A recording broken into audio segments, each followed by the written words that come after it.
E aí, povo? Eu vou falar sobre intent do Android, falar de algumas vulnerabilidades que eu já achei.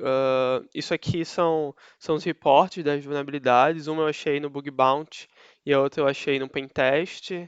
E a gente vai falar um pouco o que que é o intent, como é que ele funciona, como é que funciona o intent filter e que tipo de vulnerabilidade pode acarretar os intents, certo? É, Isso aqui não é bem uma palestra, é só eu comentando uns bugs que eu achei, então não leve muito a sério. Ah, eu posso falar alguma besteira também, eu não sou o maior entendedor de Android do mundo pra estar aqui falando com certeza as paradas. E então vamos começar falando o que que é o intent, certo? Ah, o intent ele serve para que outras aplicações ou outros contextos consigam se comunicar dentro do seu app. E ele é normalmente definido assim, ele é definido dentro de um activity. Então aqui, por exemplo, tem esse activity, alguma activity que está nesse lugar aqui. E lá dentro tem um intent filter, que ele pode ser chamado com esse scheme dup house e com host dup. Então seria algo do gênero dup house, ponto barra dup, e aí alguma coisa, e aqui no caso tem um prefixo de path, que é o vum login result, certo? Então se você chamar esse deep link, ele vai trigar esse intent filter, e aí como esse intent filter aqui ele está sendo definido como browsable, então ele pode vir do browser, certo? Isso é muito importante, principalmente para vulnerabilidades, porque você consegue trigar, você consegue abrir o app através de um browser, usando um deep link desse jeito. Nesse caso desse bug, eu não uso o deep link desse jeito, eu vou falar mais um pouco mais na frente por quê, mas é assim que o intent filter é definido, certo? Então eu vou falar de dois bugs, um que permite XSS dentro da aplicação, dentro do Android, e o outro que também permite XSS, mas foi mais simples de explorar, porque, enfim, foi mais fácil de chegar, vocês vão entender melhor. E com ele eu conseguia roubar a conta do usuário, certo? Dar um account takeover. Então vamos falar primeiro do primeiro bug. Ah, nos dois reportes eu me baseio muito nesse reporte do Bag Pro, que é o Sergei Toshin. Ele é muito, muito foda na parte de Android. Ele tem diversos blogs no site dele, na empresa dele. Cadê o link dele? Aqui no blog dele, da HackerOne, ele abriu uma empresa chamada Oversecured, que é ele faz análise estática de mobile, certo? E é fantástico, assim, ele acha uns bugs muito da hora, eu recomendo vocês usarem, é bem barato. Ah, e assim, pra gente, Bug Hunter, Bug Hunter, ele tem um blog também que ele explica várias novidades que ele encontra dentro do contexto do Android, e tem umas novidades muito da hora, tipo aquele mostrando vulnerabilidade no Evernote que ele encontrou, vários tipos de vulnerabilidade que eu nunca nem ouvi falar e eu aprendo bastante com ele, tá ligado? Ele também tem um repositório da Oversecurity que tem uns apps vulneráveis pra você treinar e tal. E conteúdo geral em segurança de Android é muito escasso, ainda mais em português. Eu acho que a única pessoa que já falou de segurança em Android aqui em português foi o Michael. Então, lá no blog dele, no YouTube, a gente pode procurar lá, Hacking Row, tem muita coisa sobre Android e tal. É fantástico, dá uma base muito boa, principalmente para quem não entende direito alguns conceitos básicos de codar em Android, tá ligado? Como o que que é um intent field, o que que é um intent, o que é um intent fit, o que que é um activity. Essas coisas são necessárias para você entender e conseguir achar bugs, certo? Porque para você achar um bug em Android, um bug relevante, você precisa fazer muito engenharia reversa no app. E como vocês vão ver aqui nos bugs. Enfim, esses dois bugs eles usam técnicas descritas aqui em 2018 pelo Bug Pro para fazer host bypass, checagem de host. O que é que isso significa? Eu vou entrar mais a fundo mais na frente, mas basicamente é muito comum o app ele checar se o host que você está abrindo dentro do Android, dentro do WebView, se ele é se ele é legítimo, certo? Se era para realmente abrir esse host aqui, por exemplo, é Um exemplo dele, ele faz um RI parse e ele checa se o host, ele faz um get host, se ele é o legitimate.com. Se ele for o legitimate.com, ele continua e aí ele carrega o URL, certo?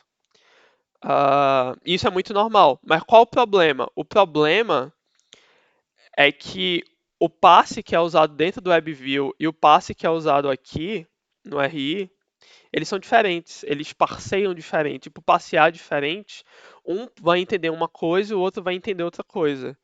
E isso é a base dos bugs que eu vou mostrar, certo? E aí eu vou entrar mais a fundo. Então vamos falar primeiro do account takeover. Ah, então, o primeiro foothold assim que a gente tem que entender é que o client, o atacado ficou muito feio. O, a vítima, ela vai clicar nesse link aqui desse site, certo? E aí quando ela clicar nesse link desse site, ele vai abrir o app vulnerável e vai abrir um WebView e vai carregar esse site aqui, dentro do WebView, dentro do app.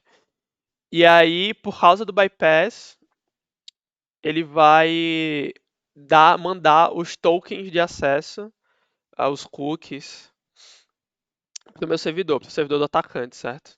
Então, a primeira coisa que eu achei quando eu estava procurando esse bug, eu achei esse link, que não é esse link, mas enfim, é parecido, que ele permitia abrir deep link para o app dessa empresa, certo? E aí você passava o app que você queria abrir o deep link, a URL, e aí ele abria dentro do WebView da aplicação Android, ele abriu o google.com. Só de você abrir esse link aqui, tinha um JavaScript lá que montava um deep link e abria. E aí isso por si só pode ser considerado uma vulnerabilidade, certo? Você está conseguindo abrir um site dentro da aplicação web dentro da aplicação Android e o usuário não tem como saber que ele não está numa página que pertence à aplicação Android, certo? Porque ele vai abrir no Deep Link lá e aí não vai falar que aquilo ali é o Google, só vai mostrar o Google, entendeu? E isso por si só é uma vulnerabilidade. Ah, que poderia ser, sei lá, um app redirect, porque você entra num site, abre o app da empresa, você entra no site da empresa, abre o app da empresa, só que numa página de uma vítima, certo? Você conseguia fazer um phishing, alguma coisa do gênero. Talvez fazer até mais ataques e tal. Mas eu não fui mais a fundo nisso. Então, isso foi a primeira coisa que eu encontrei. Isso aí foi totalmente sem procurar, sem fazer engenharia reversa do app nem nada. Eu primeiro encontrei isso, eu fiz, interessante, talvez tenha mais coisa. E daí, a partir daí eu comecei a ver o app. Então, fazendo engenharia reversa do app, eu encontrei que ele tem uma função chamada isWrite URL, que ele pega a URL que está sendo passada aqui, que está sendo passada no deep link, na verdade, e checa se ela está no whitelist dele. Se tiver no whitelist, ele adiciona um token, user token, que é o token do usuário que ele usa para fazer a autenticação, certo? E aí como é que se dá esse bypass? O bypass em si, ele funciona com essa última técnica aqui que o Brasil falou, que é usar o JavaScript dois pontos. Qual que é a parada? Deixa eu ver se eu consigo encontrar o... Pronto, aqui. É, lá no app Android, ele só pegava o get host e ele só fazia uma checagem. Ele checava se o host não tiver host, ele retorna falso e foda-se, tá ligado? Mas ele não checava se o scheme que ele passava era HTTPS. Então, eu conseguiria colocar uma URL com JavaScript dois pontos, certo? E o que é que acontece? Quando você abre uma URL com JavaScript dois pontos, ele vai carregar tudo que vier depois como JavaScript e rodar na página, certo? Então, como ficou o payload final? O payload final era esse daqui. E note que a URL aqui, no caso, vai ser JavaScript dois pontos, barra barra, e o host que está no whitelist do Android, naquela função isWhite.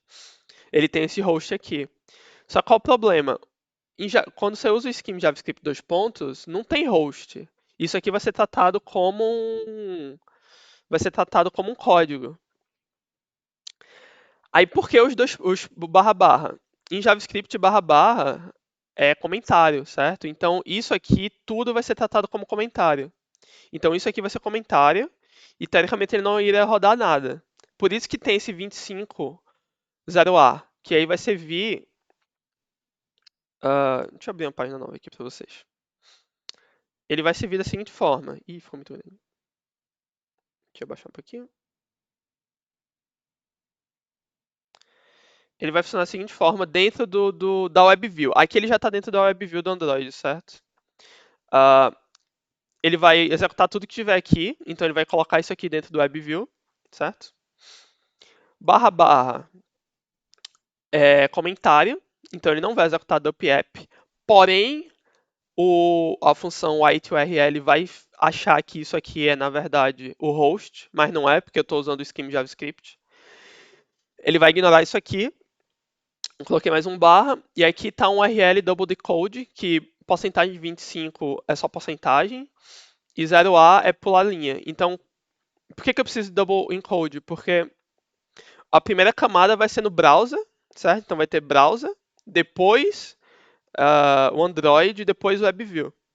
Então, esse 25 ele vai ser decodado no browser,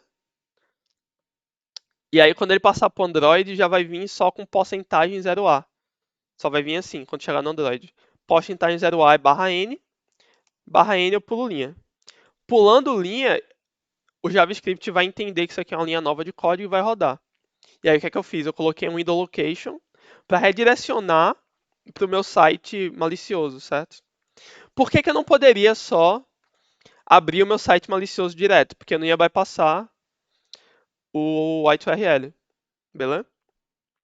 E aí eu redireciono para o meu site malicioso, com o site do atacante, e coloco esse token, que aí que foi uma das partes mais difíceis de entender do código, que era aqui ele checa se a URL que está sendo carregada no WebView contém token.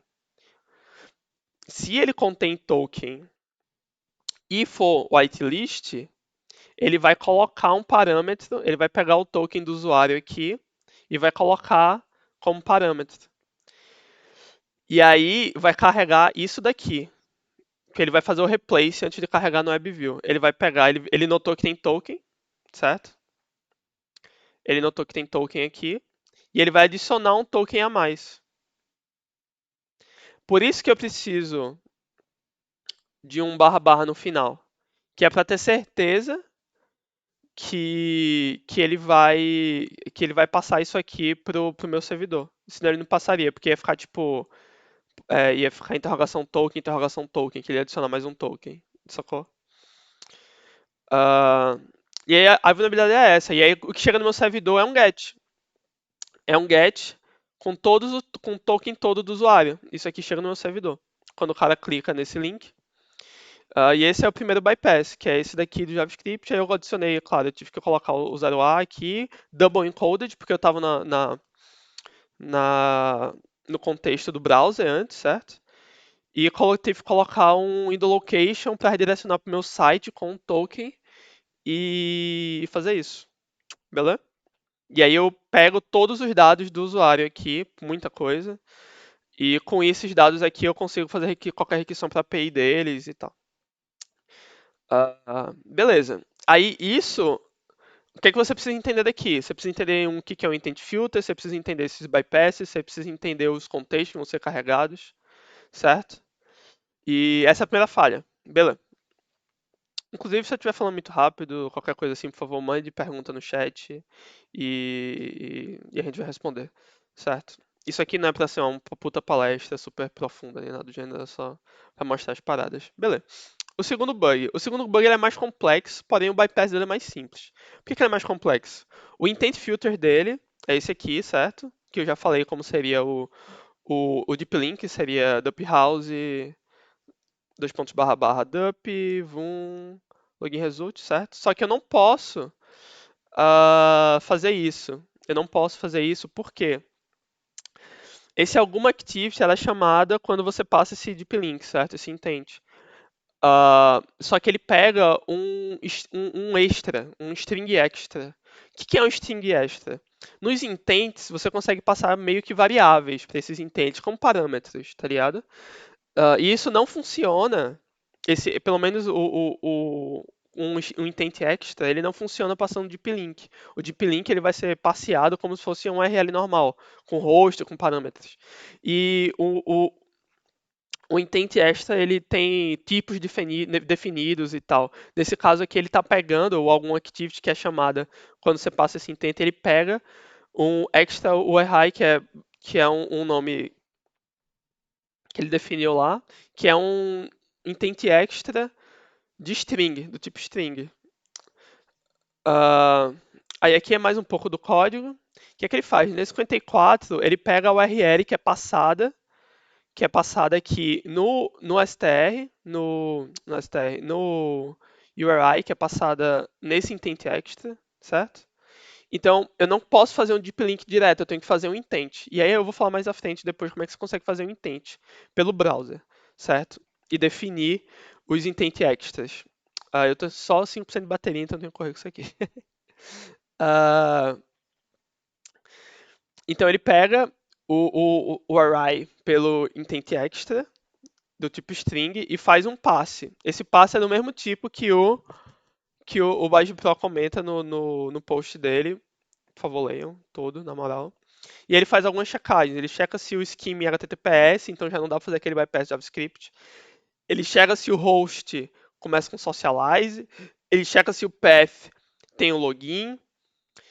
E outra coisa que tem que notar é que o WebView dele, ele seta JavaScript como enable. E aí, setando JavaScript como enable, esse WebView, ele permite rodar JavaScript, certo? E aí você consegue um XSS dentro do app. Ah, blá, blá, blá, blá, blá, blá. E aí, como é que você faz o intent dentro de um browser direto? Você faz assim, coloca intent dois pontos, barra, barra. Isso aqui é o host, que é definido lá no Advanced Manifest, certo? Aí vai ter o scheme, que eu vou definir, que eu vou passar depois. Isso tem que bater direitinho, certo? Então, isso aqui é o host, isso aqui é o path que ele passa, certo? Que ele fala que o path tem que ser esse aqui para poder bater nessa activity, senão não vai bater. E aí eu defino o scheme aqui. Isso aqui é meio underground, tipo, não é bem, não tem a documentação é muito ruim de como definir o intent via browser, assim. E, inclusive, eu tive que ler uma parte do código para conseguir entender que isso daqui é como você define o intent extra do tipo string. Então, eu tenho que definir um intent extra do tipo string com weblogin URI, que é o que ele define aqui. Esse extra URI é uma variável, um string, que é igual a weblogin URI. Então, eu tenho que passar um string extra, e aí eu passo carregando o site da HackerOne, por exemplo, fazendo o bypass que o BagPro fala lá, do barra barra, contra barra arroba, porque o host vai pegar o que vier depois e o WebView vai pegar o que vier antes. E aí qual o problema? O problema que eu encontrei foi que eu tive que ir muito a fundo para entender que isso daqui é o jeito que você define um intent extra do tipo int, ou do tipo booleano, um dos dois. E que isso daqui precisava ser setado. Se isso não fosse setado, ele não ia abrir o, o app, certo? Então eu abro o app